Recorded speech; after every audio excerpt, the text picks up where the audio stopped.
Daniel Conversano balance son live comme un uppercut. Le cancer colorectal, cet enfoiré est KO. C'est son anniversaire, en tout cas il me semble, 39 piges, et il est là, vivant, vibrant, prêt à en découdre avec la vie. Plus qu'un bilan médical, c'est un cri de triomphe, une claque à la mort qui a failli l'avoir. Devant ses abonnés, il jubile, il provoque, il vit. Et nous, on prend ça en pleine gueule. Le club de l'actu, c'est sur ce live. Tu regardes les vidéos, tu deviens fou de ton avis et comment c'est cool. Chaque like, chaque abon, t'es pas seul dans la foule.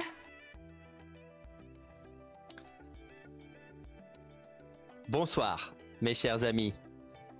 Nous allons aujourd'hui parler de ma maladie pour la deuxième fois. En fait, j'en ai parlé beaucoup en 2024, mais en général au début ou en fin de vidéos où j'abordais des sujets qui étaient sans rapport, des vidéos politiques essentiellement sur cette chaîne.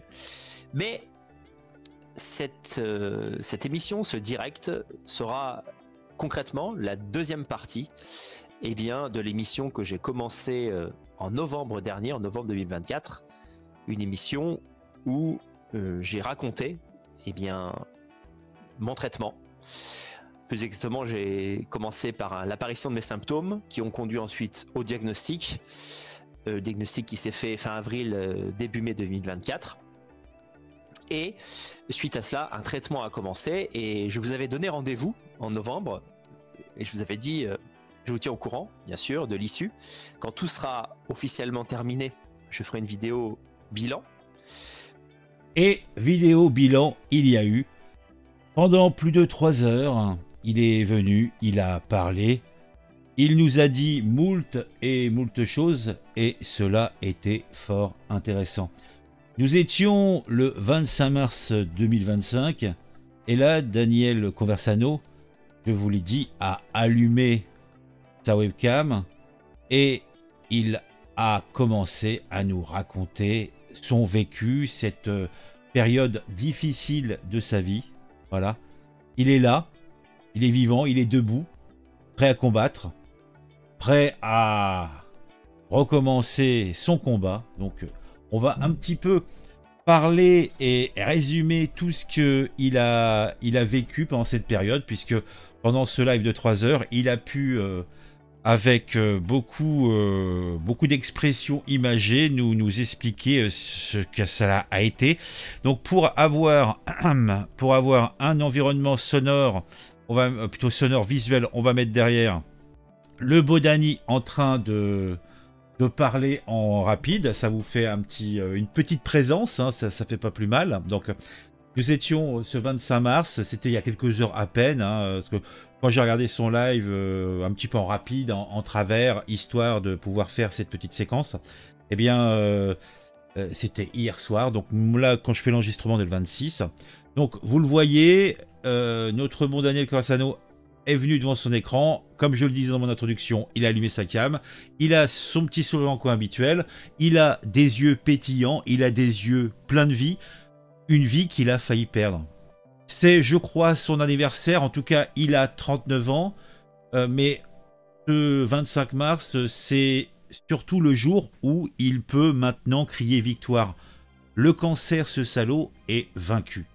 Donc, on le voit, l'exaltation pulse dans son cœur, pulse dans ses veines. Il est vivant, il est debout, il est prêt, vous le voyez, à reprendre son combat. Celui des idées, celui des mots, celui de la provocation, car Daniel Conversano est avant tout un provocateur. Dans cette nuit grenobloise, puisqu'il est loin de sa Romanie, loin de sa famille, il n'est plus un malade, mais il est un survivant qui savoure chaque souffle, chaque regard, même des abonnés. Voilà, il regarde ses abonnés. La rémission, vous le voyez, vous le sentez, ça transperce l'écran, c'est son trophée. Et ce champ de bataille reconquis, il nous l'expose, il nous le montre sur son live. Alors, pour ceux qui ne le connaissent pas ou qui le connaissent mal, j'ai été regarder un petit peu la page Wikipédia, quelques articles pour savoir qui est Daniel Conversano. Ce monsieur serait né le 25 mars 1986 à Échirolles, ou à Échirolles plutôt, dit-on, en Isère. Donc, dans le trou du cul de France. Est-ce qu'il y a un rapport? Je ne sais pas. Mystère. C'est un vidéaste, oui, il est vidéaste à 16 heures. Il est essayiste, il est connu, vous le savez peut-être, pour ses positions racialistes et identitaires. Il est souvent qualifié de membre de l'extrême droite radicale. Oui, carrément. Il est fondateur de la chaîne Super Danny Live et auteur de livres comme La Flèche du Diable, sorti en 2009, il me semble. Il s'est forgé une réputation, oh oui, dans les cercles nationalistes en prônant une vision ethnocentriste sans compromis. Voilà, donc en tout cas, c'est selon sa propre bio que je vous dis ça. Il s'est exilé en Roumanie, oui. Depuis plusieurs années, il fédère une communauté de fidèles. Ses détracteurs, eux, sont fidèles, bien sûr, aussi. Donc, et ils le dépeignent comme un agitateur sulfureux et l'accusent de propos haineux. Une plainte, d'ailleurs, pour incitation à la haine raciale avait été déposée contre lui en 2017. Tout ce que je vous dis, ce sont des sources collectées à droite à gauche. Donc, il peut y avoir des erreurs et bien sûr des omissions, ça va sans dire. Mais bon, j'ai essayé d'être un minimum clair et exhaustif, surtout pour ceux qui ne connaissent pas le monsieur. Donc, il y a à cette plainte, il n'y a pas eu de suite majeure. En tout cas, j'en ai pas l'impression. Il est vrai adulé par ses fans, considéré comme un penseur libre, et il est honni par ses opposants, puisque certains, et pas mal, même dans la droitosphère, le considèrent comme un troll toxique. Vous le voyez, ce monsieur est quelqu'un qui polarise. Et là, il vient, toute honte assumée, puisque c'est pas Jojo quand même, il va raconter des détails plutôt scabreux de sa vie. Eh bien, il va faire ce live sur son cancer. Et là aussi, ça fait pas exception. Il troll un petit peu. En tout cas, il fait preuve, en tout cas pour moi, d'un courage. Certains diront qu'il fait preuve de narcissisme. Et je pense qu'au final, si on gratte un peu, les deux sont vrais.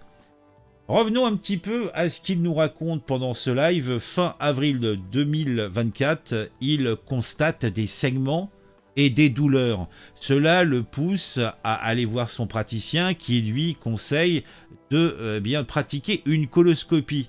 Tout cela se fait en Roumanie, sa nouvelle nation d'adoption. Résultat, on lui trouve un polype cancéreux de 7 cm au rectum. Il est diagnostiqué en mai. Il a 38 ans. C'est loin d'être l'âge moyen des personnes qui ont ce type de maladie, puisqu'il nous dit que c'est plutôt entre 62 et 65 ans qu'on a ce genre de blagounette pour ce cancer. Il encaisse un stade 3 dans la gueule, ça fait tout drôle. Il a ses ganglions qui sont atteints, mais heureusement, il n'y a pas de métastase. Il passera scanner et IRM. Tout cela est rassurant. Dans son malheur, il avait de la chance. Le foie et les poumons sont épargnés. Une chance dans ce cauchemar, nous dit-il. Alors, ça va être le début des emmerdes, ça va être le début du palmarès de l'horreur, du palmarès du mal-être. Il va passer par la phase de la chimio, de la radiothérapie néo-adjuvante, je crois que c'est comme ça qu'on dit, et tout cela est fait pour réduire la tumeur avant l'opération, puisque oui, il va y avoir du bistouri, on va le charcuter, le Danny, on va l'ouvrir. Et cela se passe, il me semble, si j'ai tout compris, en novembre 2024.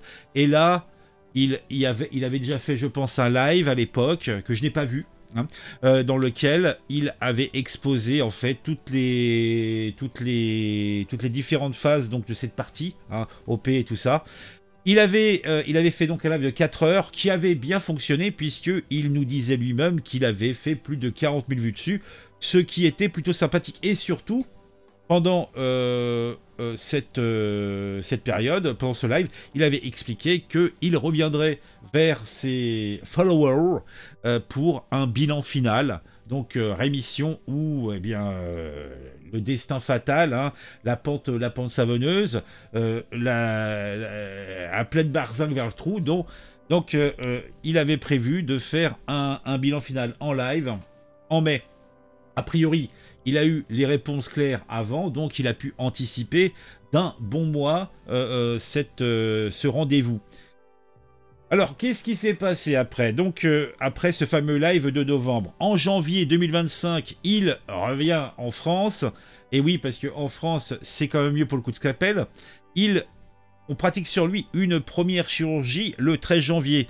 On lui retire pas moins de 9 cm de rectum. Ah, cochonou, va. 7 cm de côlon et un bout de péritoine. Je ne sais pas ce qu'est le péritoine. Bon, je suis inculte, excusez-moi, mais je ne suis pas le sujet de cette vidéo. Donc, restons sur Monsieur Daniel Conversano. Donc, il se fait ouvrir comme un cochon à l'abattoir, le côlon, un bout de péritoine, avec une stomie temporaire aussi horrible que prévu, déclare-t-il. Je ne sais pas ce qu'est une stomie temporaire, mais à mon avis, ça n'a pas l'air sympa. Quelques semaines plus tard, mi-février, la rémission est confirmée, 3 mois avant la date prévue. Bonne nouvelle, très bonne nouvelle. Le 17 février, une deuxième opération rétablit la continuité intestinale. Oui, parce que dans cette histoire, bon bah tu te retrouves avec une poche, c'est pas Jojo en plus. Déjà que t'es au 5e dessous, et en plus t'as les à côté qui sont pas Jojo. Mais bon, t'es tellement dans le bad que bon, on en est plus à ça près. Hein. Donc, après cette opération, adieu poche, bonjour calvaire. Il subit des douleurs insoutenables. Il déclare qu'il était comme un lion en cage, avec des selles erratiques et un rectum amputé qui l'envoie aux toilettes 3 à 4 fois par jour. Parfois 1 heure sur les toilettes, mon Dieu. Alors, la solution, elle est simple, une chaise percée, son meilleur ami, qu'il compare au trône de Louis XIV. Les médecins, de leur côté, prédisent une amélioration d'ici 1 ou 2 ans. Bon, déjà, quand tu sais que tu as la vie, que tu as eu une rémission, tous les à côté détestables, eh bien, passent mieux, puisque tu sais que tu peux continuer à vivre, tu sais que tu vas voir grandir tes enfants. Bah oui, il a des enfants encore jeunes, il a une femme, il a un avenir, il veut se faire un avenir encore plus lointain, grand Dieu. Bon, on passe un petit peu dans le live, il nous dit que mi-février 2025, les examens révèlent un TRG, je sais pas ce que ça veut dire TRG1, ça doit être ça le terme. Donc, ce qui implique une rémission et une régression complète, ce qui est une excellente nouvelle. Donc, un TRG2 en novembre, donc le truc qui devait être bien moins sympathique. Pourtant, là, Conversano, pendant le live, est sombre. Oui, puisqu'il nous dit que il a subi un effondrement moral colossal en janvier. Il a subi 2 semaines d'angoisse et il a douté de tenir. Donc, la rémission, semble-t-il, le déroute. Je n'étais pas aussi heureux que j'aurais dû, déclare-t-il. Et il va montrer aux auditeurs la cicatrice, cette balafre d'extrême droite, cette balafre fière. Oui, tant qu'à faire, autant prendre ces affres donc de la chirurgie comme des médailles sur le poitrail velu de celui qui est revenu de la guerre vivant. Peut-être emmoché, mais vivant. Une gueule cassée de plus, dirait-on. Donc, cicatrice en balafre d'extrême droite et toilette infernale qui lui rappelle que guérir n'efface pas tout. Ce 24 mars 2025, la veille du live, il a droit à un dernier contrôle médical et il est rassuré. Tout va bien jusqu'au prochain scan en août. Pour finir, Daniel Conversano nous dit le cancer digestif explose chez les jeunes. Donc les cancers colorectal, pancréas, et cela serait dû à une alimentation toxique avec beaucoup de sucre et des aliments ultra transformés. Hélas, sur cette partie de la population, eh bien, les gens sont diagnostiqués tard, puisque souvent les praticiens vont penser aux hémorroïdes chez les trentenaires. Il relaie, par le biais de son live, son oncologue.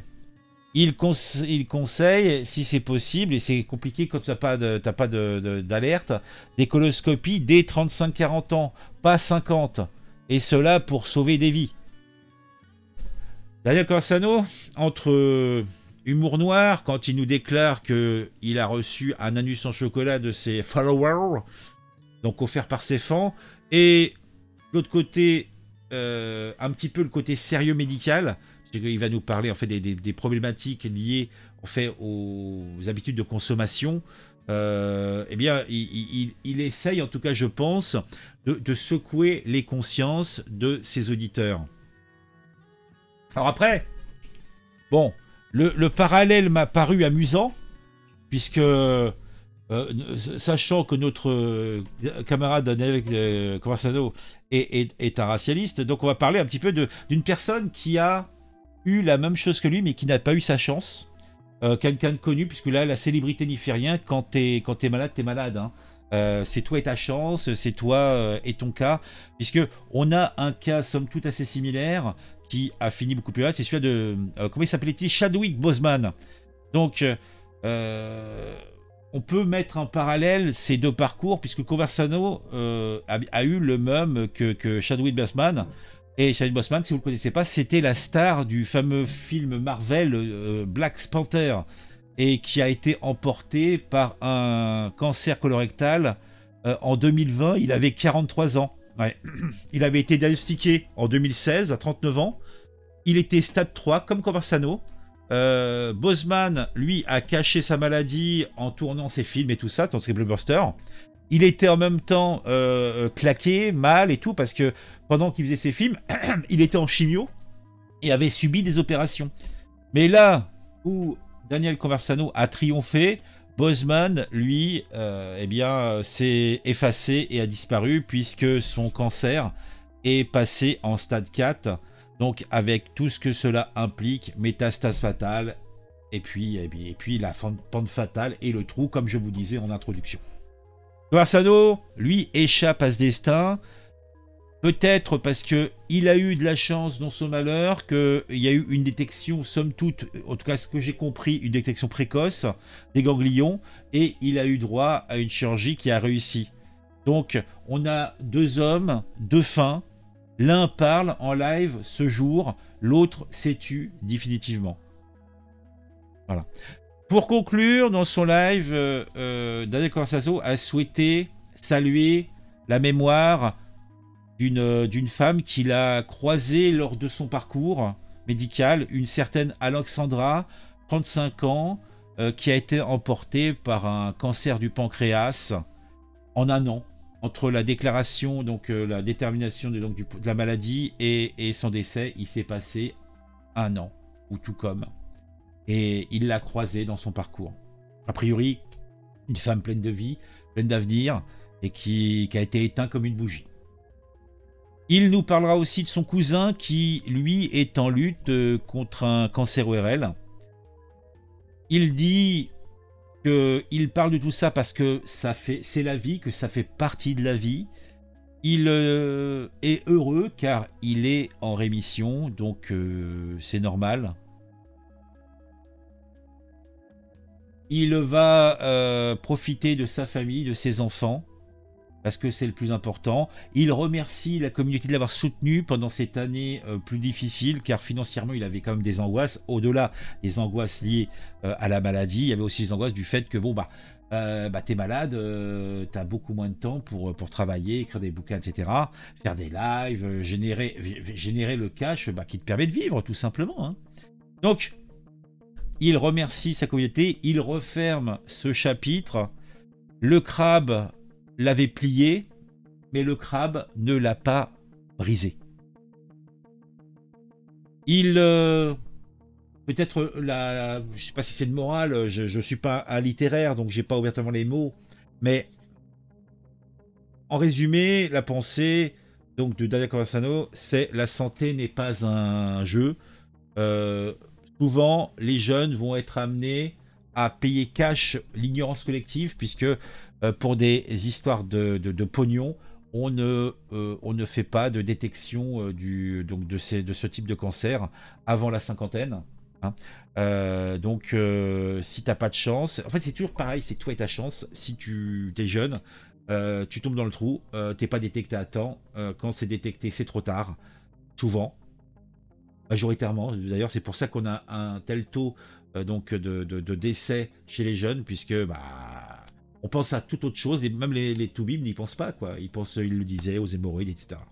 Bon, là encore, dans ce live, Conversano se sera montré provocateur, pour certains, pas pour d'autres. Moi, je trouve que c'était une belle expérience. Il nous met face à nos tripes. Et puis il nous dit à travers son live qu'il ne faut pas fermer les yeux et qu'il faut être conscient que ce type d'événement existe. Voilà, j'ai souhaité donc un petit peu retranscrire ce live. J'ai pas beaucoup parlé dans ma chaîne de Conversano, quelquefois, hein, rarement, parce que je l'ai dit d'un point de vue politique, c'est pas du tout ma tasse de thé, mais j'aime beaucoup le personnage. J'aime bien son lettré, j'aime bien ses passions, j'aime bien quand il parle de cinéma, j'aime bien quand il parle de littérature, j'aime bien ses dingueries, genre quand il s'était foutu en l'air à picoler comme un rat mort et à dire des conneries. Voilà, c'est un personnage problématique à plus d'un point, mais un personnage intéressant. Voilà, et je suis heureux pour lui, et je suis heureux pour sa famille qu'il s'en est tiré. J'espère que tout se confirmera en août avec le prochain IRM et que tout ira bien dans sa vie et qu'il vivra sa meilleure vie. C'est ce que je souhaite à tout le monde d'ailleurs. Moi, je veux du mal à personne. Allez, on se dit au revoir. N'hésitez pas à mettre un commentaire. Ça me fera plaisir. Et un petit j'aime. Ciao, ciao tout le monde.